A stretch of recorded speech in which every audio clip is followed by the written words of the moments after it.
Raghuvanshi family. अगले दिन आज संडे था। नील ड्राइव कर रहा था और शौर्य खिड़की से बाहर देख रहा था। वो दोनों कुछ वक्त से चुप थे, लेकिन हवा में हल्की सी बेचैनी थी। फिर नील ने अचानक बात शुरू की। नील मुस्कुराते हुए, क्या हुआ भाई, कहाँ गुम है? सोच में डूबा हुआ है। शौर्य धीरे से नजरें चुराते हुए, कुछ नहीं, बस ऐसे ही। नील जोर से मुस्कुराते हुए, शरारती अंदाज में, अरे तू तो कभी भी इतने सीरियस नहीं होता। क्या गड़बड़ है, कुछ तो बताना। शौर्य थोड़ी देर तक चुप रहा, फिर उसने एक गहरी सांस ली और कहा, शौर्य, असल में गागी कुछ दिनों से कॉलेज नहीं आ रही है। वो ठीक तो होगी ना? नील का चेहरा थोड़ी देर के लिए बदलता है, फिर वो हल्के से मुस्कुराते हुए कहता है, नील, तुझे गागी की इतनी चिंता है या फिर कुछ और? शौर्य जल्दी से, क्या बकवास कर रहा है तू? मैं बस उसकी हेल्थ के बारे में पूछ रहा था। नील हंसते हुए अपनी नजरें शौर्य की ओर फेरता है। नील, पक्का? सिर्फ हेल्थ ही है ना? शौर्य थोड़ा चिढ़ते हुए, तुमसे क्या मतलब? नील ने गाड़ी धीमी की और शौर्य को एक साइड से देखा, फिर हल्के से मुस्कुराते हुए बोला, नील, कुछ भी कहो। शौर्य, अगर तुझे कुछ महसूस हो रहा है तो एक बार उसे अपने दिल की बात बता दे। खामोश रहने से वो नहीं जान पाएगी कि तू उसके बारे में कैसा महसूस करता है। शौर्य गहरी सांस लेते हुए, चुपचाप, मैं क्या कर सकता हूँ, नील? अगर वो मेरी जगह नहीं समझती, तो? नील सिर हिलाते हुए, तुम सच में नहीं जानते। अक्सर वो चीजें, जो हमें डराती हैं, सबसे ज्यादा दिल से जुड़ी होती हैं। बाकी तो बस वक्त की बात है। नील और शौर्य अब पहले से थोड़े हल्के मूड में थे, बात करते हुए जा ही रहे थे। शौर्य अपनी सोच में खोया था, लेकिन अब थोड़ा मुस्कुरा रहा था, शायद गागी की चिंता के साथ उसके दिल में कुछ और भी था। तभी नील की नजर सामने कैफे के सामने पड़ी। वो चौंका। नील धीरे से, अबे रुक जरा। नील ने अचानक गाड़ी साइड में लगा दी। शौर्य भी चौंका, फिर उसकी नजर गई और जैसे उसकी सांस अटक गई। कैफे के बाहर निहिर और गागी साथ में थे। गागी मुस्कुरा रही थी और निहिर कुछ कहते हुए उसे हल्के से कंधे से छूता है। शौर्य की आंखें बस उसी पल पर ठहर गईं। उसे लगा जैसे उसके सीने में कुछ भारी सा बैठ गया हो। शौर्य धीरे से, वो यहाँ क्या कर रही है? और निहिर के साथ? नील सिचुएशन को संभालते हुए, शायद कोई ऑफिशियल बात हो या फिर बस फ्रेंडली। शौर्य थोड़ा तीखे स्वर में, इतने फ्रेंडली तो हमसे भी नहीं हुई कभी। नील ने उसकी तरफ देखा। शौर्य की आंखों में वो अनकही जलन, अंदर टूटता हुआ विश्वास और छिपा हुआ प्यार साफ दिख रहा था। नील धीरे से, भाई ऐसा मत सोच। हर मुस्कुराहट का मतलब वो नहीं होता जो हम देखना चाहते हैं।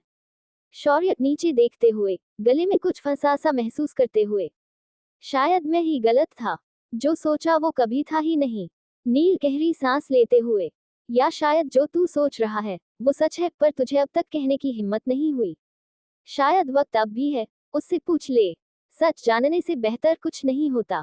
नील ड्राइविंग सीट से उत्साहित होकर, भाई देख वो दोनों, गागी और वो लड़का, साथ में। और ये तो केक काट रहे हैं। शौर्य भौचक्का, आवाज में कसक, इतनी जल्दी सेलिब्रेशन? कॉलेज तो अभी वापस आए हैं।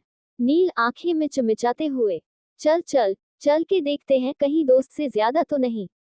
नील गाड़ी रोक देता है। दोनों फौरन उतरते हैं। कैफे के अंदर टेबल पर गागी और निहिर, सामने केक और कुछ डॉक्यूमेंट्स। गागी, आज पहली बार लगा सब कुछ फिर से ठीक हो सकता है। निहिर मुस्कुराते हुए, और अब मैं हमेशा तुम्हारे साथ रहेंगे दीदी। गागी मुस्कुरा कर केक काटती है और निहिर को पहला टुकड़ा देती है। उसी वक्त दरवाजा खुलता है, शौर्य और नील दाखिल होते हैं। शौर्य की नजरों में गुस्सा और दिल टूटा हुआ चेहरा। वो वही पल देखता है जब गागी निहिर को केक खिला रही थी। नील धीरे से, भाई तू ठीक है? शौर्य थोड़ा गुस्से में, धीरे से बड़बड़ाता है, इतनी जल्दी इतना करीब? फिर तेजी से कदम बढ़ाता है उनकी टेबल की ओर। गागी और निहिर की टेबल के पास। शौर्य रूखे लहजे में, क्या बात है? कॉलेज में तो कोई जश्न नहीं था, ये सेलिब्रेशन किस बात का है?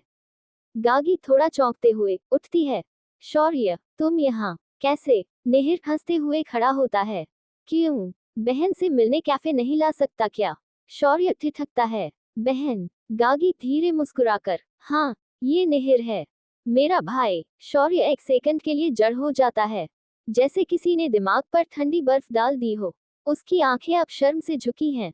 नील पीछे से हंसी दबाते हुए धीरे से शौर्य के कान में, और तू समझा कि भाईजान कुछ और निकलेगा। निहिर हंसते हुए शौर्य की तरफ बढ़ता है। वैसे अब जब गलतफहमी दूर हो गई हो तो बैठो ना, केक खाओ। पर आगे से मेरी बहन पर शक करोगे तो सॉफ्ट केक नहीं मिलेगा। शौर्य धीरे से मुस्कुराता है, पर अब भी थोड़ा शर्मिंदा। गलती मेरी थी, पर अच्छा है सच सामने आ गया। गागी हंसते हुए, गलती तुम्हारी नहीं है, मैं और निहिर खून से नहीं बल्कि उससे गहरी रिश्ता है हमारा, और अक्सर लोग हमें गलत समझ लेते हैं। नील, पर यहाँ शौर्य तो बेवकूफ बन गया। सभी हंस पड़ते हैं, माहौल हल्का होता है। शौर्य के चेहरे से जैसे सारा रंग उड़ गया। उसकी उंगलियां मुट्ठियों में बदल गई थीं, पर अब गुस्से से नहीं, शर्म से। गागी धीरे से मुस्कुराई, मिलिए मेरे भाई से। और हाँ, जन्म का नहीं, पर रिश्तों में उससे भी बढ़कर। नील पीछे से मुंह दबाकर हंसी रोक रहा था। उसे सब समझ आ गया था। निहिर आगे आया और शौर्य के कंधे पर हाथ रखा। पर हाँ, अगर अगली बार मेरी बहन पर शक किया ना, तो केक की जगह हाथ चल जाएगा। भाई हूं मैं। शौर्य ने गहरी सांस ली, फिर मुस्कुराने की कोशिश की, पर आंखें अब भी शर्म और राहत से भरी थीं। शौर्य धीरे से, मैं सॉरी, मुझे लगा कुछ और। गागी थोड़ा चिढ़ते हुए, पर प्यार से। और तुम मान भी लिए, मुझसे पूछे बिना। आज कंपनी में एक महत्वपूर्ण मीटिंग रखी गई थी। बोर्ड के सभी सदस्य, इन्वेस्टर्स और पुराने कर्मचारी इस ऐतिहासिक दिन का हिस्सा बनने पहुंचे थे। कंपनी का नाम बदलने वाला था, एक ऐसा नाम जो सिर्फ एक ब्रांड नहीं बल्कि एक इमोशन बन चुका था। नया नाम उन 5 लोगों के नाम से मिलकर बना था, जिन्होंने इस कंपनी को अंधेरे से निकालकर फिर से रोशनी में लाया था। गागी, पार्थ, रोज, कार्तिक और निहिर। इस मीटिंग को निहिर लीड कर रहा था। उसका आत्मविश्वास स्क्रीन पर साफ दिख रहा था, लेकिन साथ ही थोड़ी सी घबराहट भी उसकी आंखों में झलक रही थी। रोज, जो अब उसकी पर्सनल असिस्टेंट थी, मीटिंग के दौरान थोड़ी अशिष्टता से उसे बार बार फाइलें पकड़ाते हुए आंखें तरेर रही थी, शायद मजाकिया अंदाज में, लेकिन निहिर का चेहरा थोड़ा असहज हो गया था। वहीं दूसरी ओर, निहिर के केबिन में गागी, पार्थ और कार्तिक बैठे थे।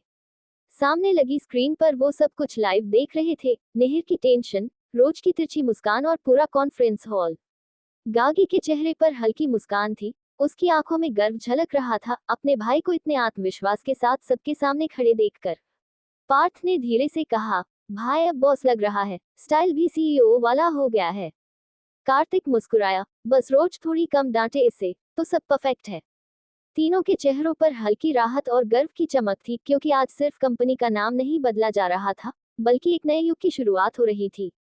कंपनी बोर्डरूम, सुबह 11 बजे।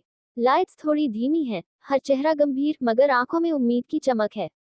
निहिर प्रेसिडेंट चेयर पर बैठा है, सामने स्क्रीन पर कंपनी का पुराना लोगो धीरे धीरे फीका हो रहा है। रोज, उसकी राइट हैंड बनी, उसके बगल में नोट्स लिए खड़ी है, पूरी तरह प्रोफेशनल और शांत। गागी, कार्तिक और पार्थ, निहिर के ऑफिस के एक बड़े ग्लास केबिन में बैठकर पूरी मीटिंग लाइव देख रहे हैं। सभी के चेहरे पर गर्व की मुस्कान है। निहिर गंभीरता से बोलता है, आज हम एक नए युग की शुरुआत कर रहे हैं। एक ऐसी पहचान जो सिर्फ एक इंसान या एक चेहरा नहीं, बल्कि एक टीम, एक आत्मा और एक मिशन का प्रतीक है। वो स्क्रीन की ओर इशारा करता है। स्क्रीन पर एक नया नाम उभरता है, GRPNK, कॉप। गार्गी, रोज, पार्थ, निहिर, कार्तिक, एनर्जी। तालियों की गूंज पूरे बोर्डरूम में भर जाती है। गागी की आंखों में आंसू हैं, उसके मन में जीविका की यादें ताजा हैं। वो धीमे से कहती है, फाइनली, आज वही हो रहा है जो मैं चाहती थी। पार्थ, अब किसी को डराने वाला नहीं, कुछ बनाने वाला नाम है ये। कार्तिक मुस्कुराता है, जीविका का सपना अब सच हो गया। बोर्डरूम में वापस। निहिर, हम पुरानी व्यवस्था को हटाकर नई सोच को अपनाना चाहते हैं। हम अपनी कंपनी के हॉल में अब वो तस्वीर लगाएंगे जो इस बदलाव की असली पहचान है। दीवार से यशवंत की तस्वीर हटाई जाती है, उसकी जगह लगती है एक फ्रेम, जिसमें जीविका की एक सादा मगर मजबूत फोटो होती है, साथ में लिखा होता है, from wounds to wings. Meeting खत्म होती है। निहिर, रोज की तरफ देखकर हल्की मुस्कान देता है। Roz, good job, boss. Nihir, not just me, all of us. Office के बाहर जाते हुए, गागी रुकती है, ऑफिस की तरफ देखती है। पार्थ, क्या हुआ? गागी, कुछ नहीं, बस आज पहली बार लगा जैसे मैंने वाकई कोई रोशनी उधार नहीं ली, ये मेरी अपनी है। दूसरी तरफ, शौर्य का घर शहर के सबसे प्रतिष्ठित और शांत इलाकों में था, एक भव्य बंगला, जिसके चारों ओर हरियाली थी और भीतर एक अलग ही अपनापन। बाहर से देखने पर कोई सोच सकता था कि ये बस एक और अमीर घर है, लेकिन अंदर आते ही जो सबसे पहली चीज महसूस होती थी वो था एक परिवार का गहरा प्रेम। शौर्य के पिता आशुतोष सूर्यवंशी रघुवंशी इंडस्ट्रीज के मालिक थे, एक जानी मानी और सम्मानित बिजनेस एम्पायर जिसकी शाखाएं देश भर में फैली थीं। लेकिन इसके बावजूद उनमें कोई घमंड नहीं था।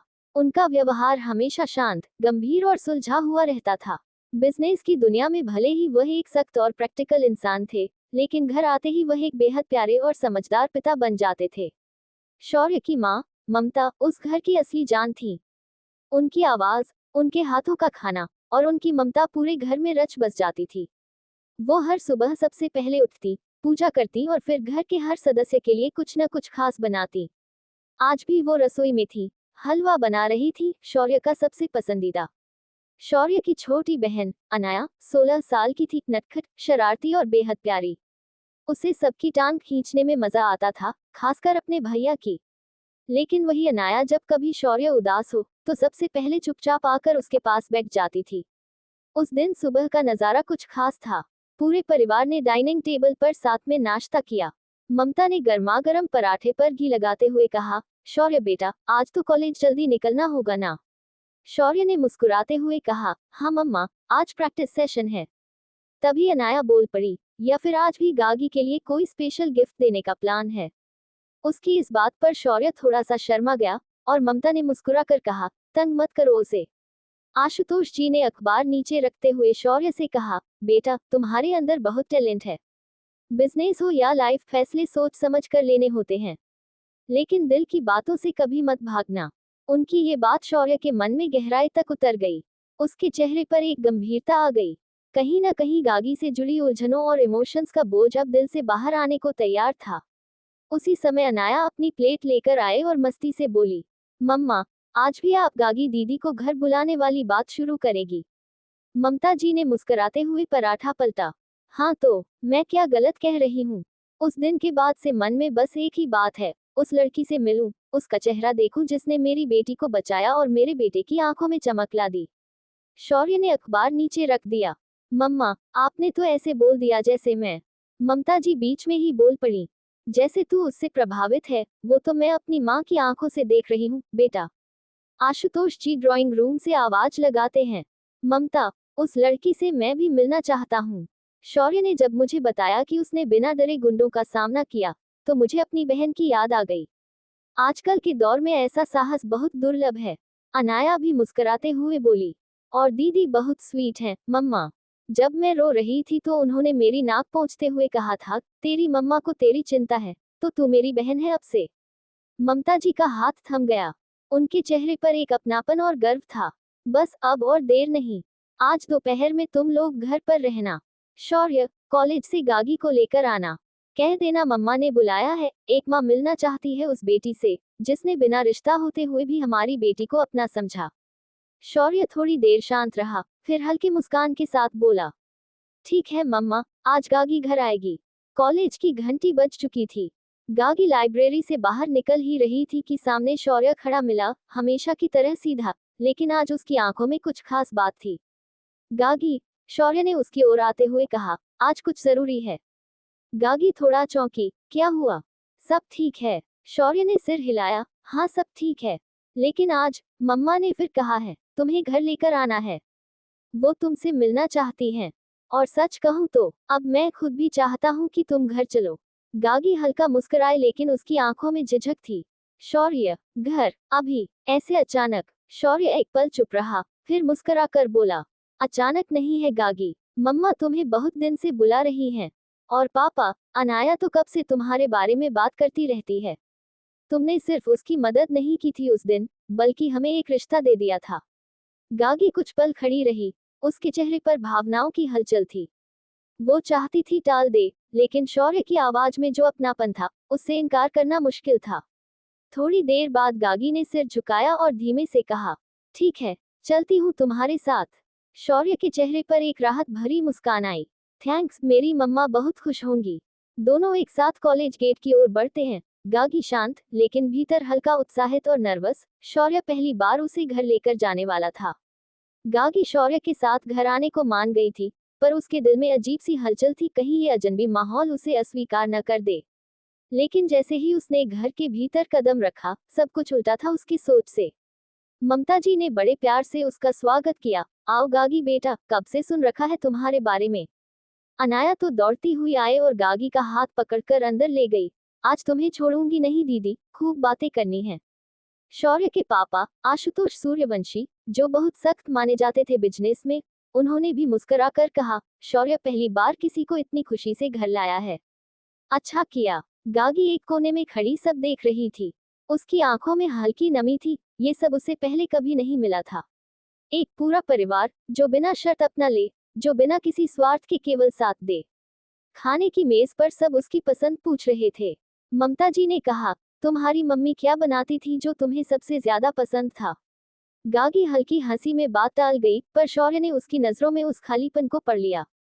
रात गहरी हो चली थी, लेकिन गागी के अंदर कुछ खुलने लगा था, जैसे किसी पुराने जख्म पर मरहम रखा जा रहा हो। वो ममता जी के पास जाकर हल्के से बोली, आप बहुत अच्छा खाना बनाती हैं। बहुत दिनों बाद ऐसा खाना खाया है। ममता जी ने उसके सिर पर हाथ रखा, जब चाहे आ जाया करो बेटा, ये घर अब तुम्हारा भी है। गागी मुस्कुराई, पर उस मुस्कान के पीछे एक पूरी जिंदगी की प्यास थी, परिवार जैसी कोई चीज जो उसे कभी नहीं मिली, न उस बीती जिंदगी में, न इस नई पहचान में। लेकिन आज, शायद पहली बार, वो खुद को अधूरी नहीं, किसी पूरे का हिस्सा महसूस कर रही थी। गागी धीरे धीरे खुलने लगी थी। शौर्य की फैमिली के बीच बैठी वो अब अजनबी नहीं लग रही थी।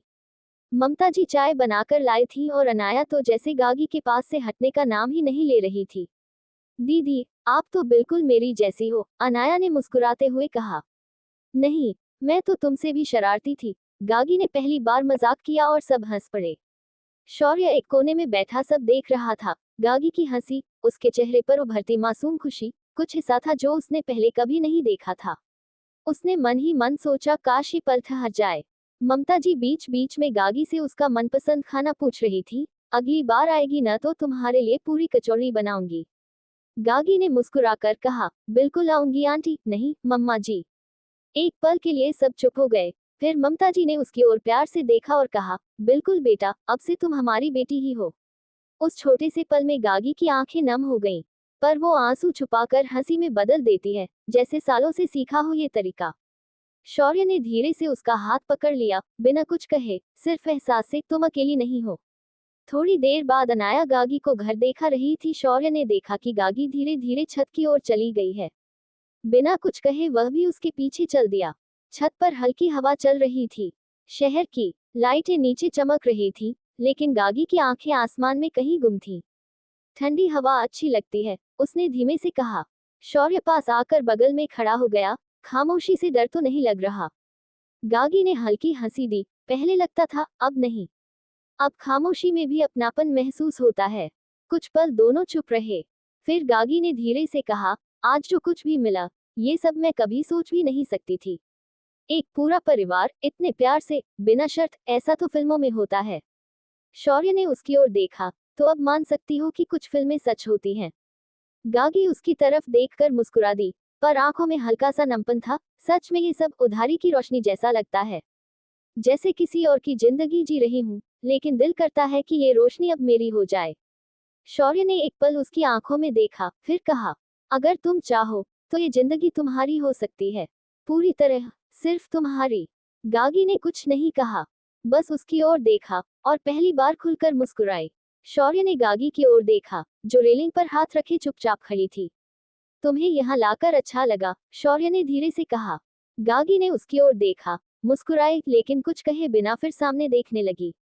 कुछ सेकंड की चुप्पी के बाद शौर्य ने नजरें नीची करते हुए कहा, कभी कभी हम बिना जाने किसी को बहुत कुछ कह देते हैं, जो शायद उन्हें चुप जाता है। गागी ने उसकी बात ध्यान से सुनी। वो जान गई थी, ये माफी है, लेकिन शौर्य की भाषा में। शौर्य ने आगे कहा, और कभी कभी कोई हमारी जिंदगी में आता है, और हम देर से समझते हैं कि वो हमारे लिए कितना जरूरी है। गागी की आंखें अब शौर्य पर टिकी थीं। शौर्य ने गहरी सांस ली। तुम्हारी मुस्कुराहट आज घर में सबको पसंद आई। मम्मा पहली बार किसी दोस्त को लेकर इतनी बातें कर रही थी। वो थोड़ा रुका, फिर कहा, पता है, अनाया के बाद पहली बार लगा, कोई है जो उसे बिना स्वार्थ के समझता है। और मुझे भी। गागी की आंखों में चमक थी, हल्की सी नमी भी। शौर्य उसकी आंखों में देखता रहा। तुमने जो किया, सबके लिए, मेरे लिए, उसके लिए थैंक यू तो छोटा शब्द होगा, पर अगर कभी लगा हो कि मैंने कुछ गलत कहा या किया तो। वो थोड़ी देर चुप रहा, फिर हल्की मुस्कान के साथ बोला, समझ लेना, मुझे तुम्हारा साथ बहुत पसंद है, और शायद तुम्हारी फिक्र अब आदत बन गई है। गागी की आंखें झुक गईं, होठों पर हल्की मुस्कान आई, और उसने पहली बार कुछ नहीं कहा, बस पास खड़े शौर्य के कंधे से हल्का सा टिक गई। शौर्य का दिल धड़क उठा। उसने कुछ नहीं कहा, बस उस पल को अपने अंदर समेट लिया।